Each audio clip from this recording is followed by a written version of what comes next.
What's going on, guys? Shady Mike bringing you guys this, I would say, a different style video. You notice on the channel I've been doing some different style videos. Obviously, my work schedule's been crazy, but today I had 2K on. I was tweaking. Had the Sixer, I got a dual monitor setup, so I had the Sixers on one monitor, and was watching the Sixers, and let me just say I was not happy with what I saw on my team. So, considering, with my channel, I've said in the past, I don't really know what I'm going to be doing in terms of 2K. I don't really know what I'm going to be doing in terms of content. So, I've always wanted to kind of incorporate and include a little bit more real NBA content on the channel, and this is as good a chance as any to do that. So, anyways, I want to talk about the Sixers. I want to talk about the team. I want to talk about the build of the team. I want to talk about the horrible loss, and I want to talk about two reasons why I think the team is flawed, and the build, rather, of the team is flawed. Now, I'm a big Sixers fan, and that's, I'm a big Philadelphia sports fan. So when I'm talking about these topics, most of these topics I'm talking about are going to be familiar to me. Things that are familiar in my everyday life. I live in Atlanta, so a lot of people like talking about the Hawks. They kind of suck, though. There's really nothing going on with them other than Trae Young. So if there's any type of topics or anything you guys want me to cover, let me know. But for this video, I really want to focus on something that's close to home and relevant to me, especially having watched this terrible game versus the Pacers tonight. Now, going into the game, I believe the Sixers were a 5 seed and the Pacers were the 6 seed.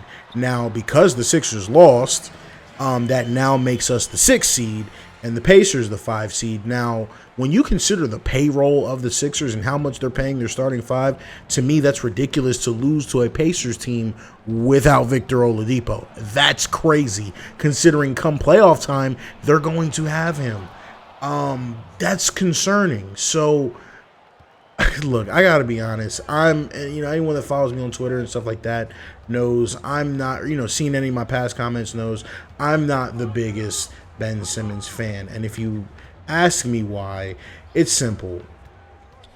These in this league are the best basketball minds in the world, in the history of the game. These are the best basketball minds in the world.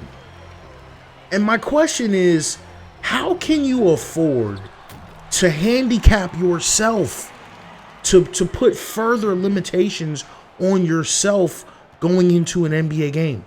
The other team is going to try and stop you and score against you and do as much to take away what you do well. They're going to do their best at that.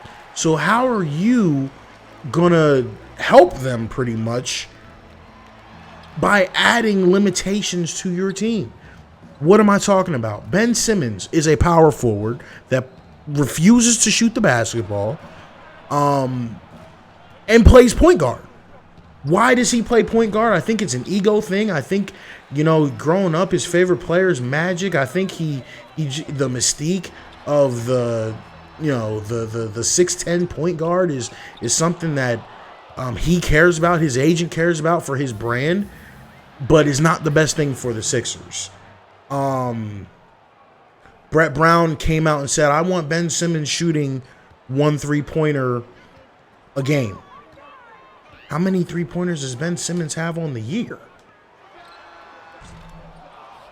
You cannot win NBA basketball in today's league with a point guard who not only doesn't shoot well, but won't shoot at all. It's not even a threat to shoot the basketball from deep.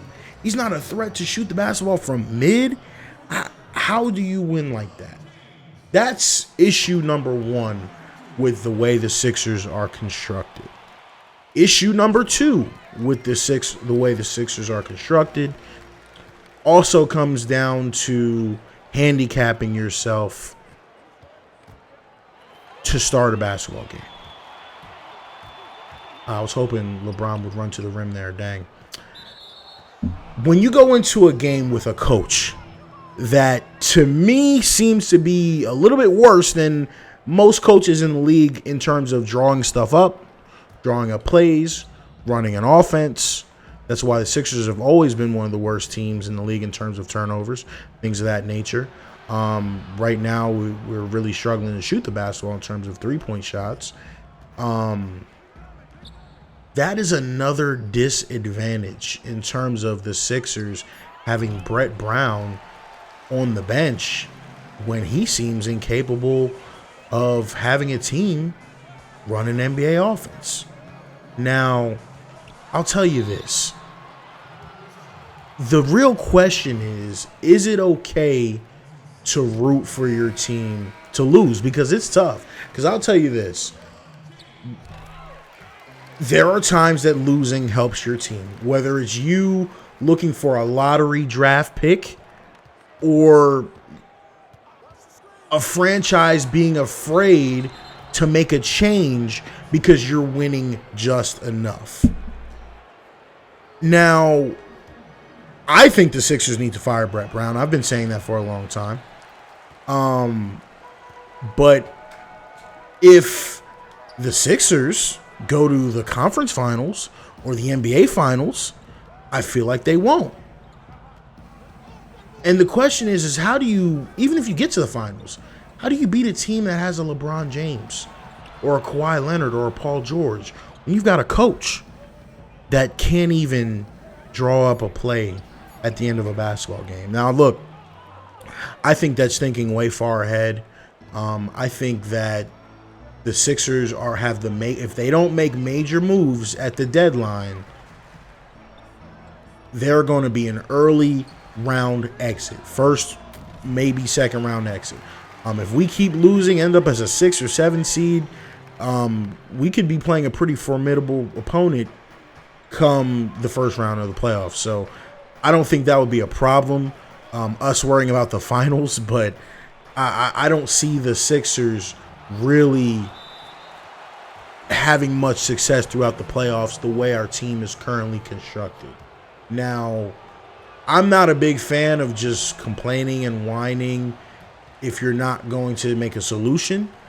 And I'll tell you what, I know it frustrates a lot of people, but the number one thing that I would do if I'm the Sixers is I trade Ben Simmons. I try to get a marquee piece back for Ben Simmons.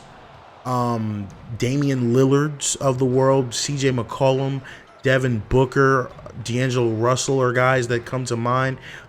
Could a package of Ben Simmons and maybe a pick land you a guy like that?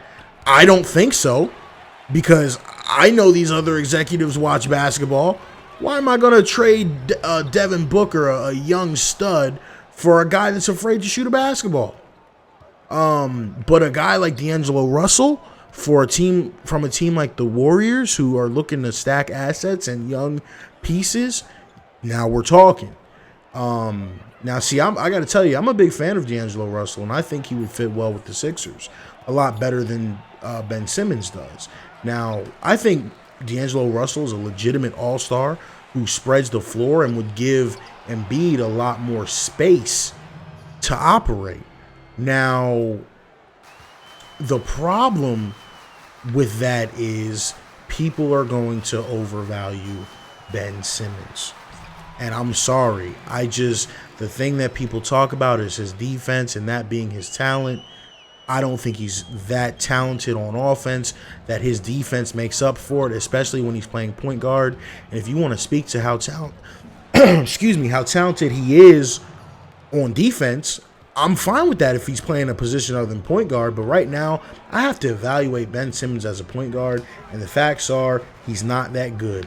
So how do you get a good player for somebody like him? I don't know if it's possible.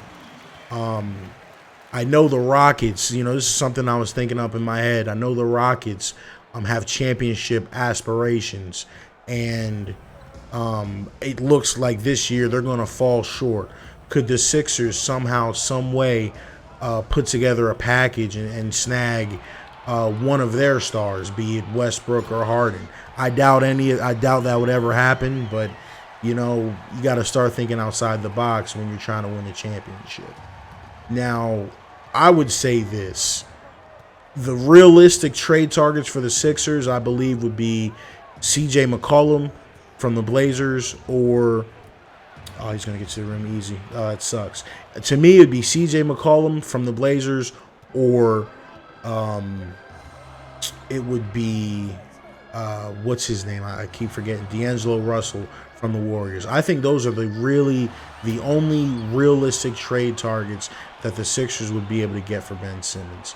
And they might even have to include more incentives for that, for one of those deals to get done. Because I just don't know if a Portland team or a Warriors team is just going to give up a wing scorer for a guy in Ben Simmons that, got to be honest, really doesn't know his place in the league yet, or what his talents or what his strengths are. That would be probably the biggest issue there.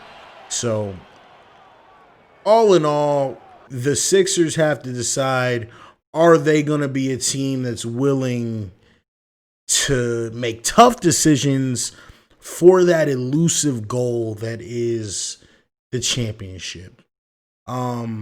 It's hard enough to win the championship, right, without any strings attached, right? The team already has enough questions, Embiid's health, things of that nature. You have to be able to identify weak spots on your team like a coach, or identify overpaid stars that aren't committed to making their game better. Ben Simmons is the same player today that he was the first day he stepped foot on LSU's campus. And that's a problem to me. And that's why he's the person I would trade, as opposed to, someone like Embiid or something like that. I feel bad about Tobias Harris and Al Horford. I think they're good players on bad contracts. I mean, that's something the Sixers are going to have to live with, and might end up losing a few draft picks to move those contracts. But I think it is going to take effort to get this team where it wants to be. But other than that, guys, that's just me ranting, and let me know if you like videos in this format. Maybe I can make it a little bit shorter, or something like that. Obviously been trying some new stuff on the channel. I'm kind of like this live content, live gameplay type of thing. I am going to be back with slider tweaks, so I don't have an ETA, but they are coming. Don't worry about that. I'm working very hard to try and get this game playing where it needs to be. And other than that, guys, that's really it. Leave a like, subscribe. Let me know, what type of content you want going forward, and gonna see exactly what we can do in terms of 2K. This year is a little bit tricky. A lot of different slider makers in the community, just like myself, have lost a little bit of, I don't want to say like love for it, because we wouldn't do it if we didn't love it. But the one thing that I've been saying consistently, and I'll never kind of drop off of, is what makes sliders difficult this year is just a lack of support from 2K, right? None of the patches that are coming in are trying to fix the offline game. This year, the burden's a lot bigger. As a slider maker, I really feel like we're the only ones trying to make the game better, and that's tough, and that can wear some people out, and I definitely know it's worn me out. But that's pretty much it for that. I just wanted to get some thoughts off of my chest about my Sixers. Let me know what you think about the Sixers situation. I would love to hear from fans of other teams on the outside looking in on what you guys think, what you think of our players and things of that nature. And like I said, I want to branch out, start talking about some other teams too, watching some other games and giving feedback on that as well. But other than that, guys, this is it for me. I'll be updating the channel shortly, hopefully soon with a slider set update. But I'm out of here, guys. Shady Mike, peace, threes.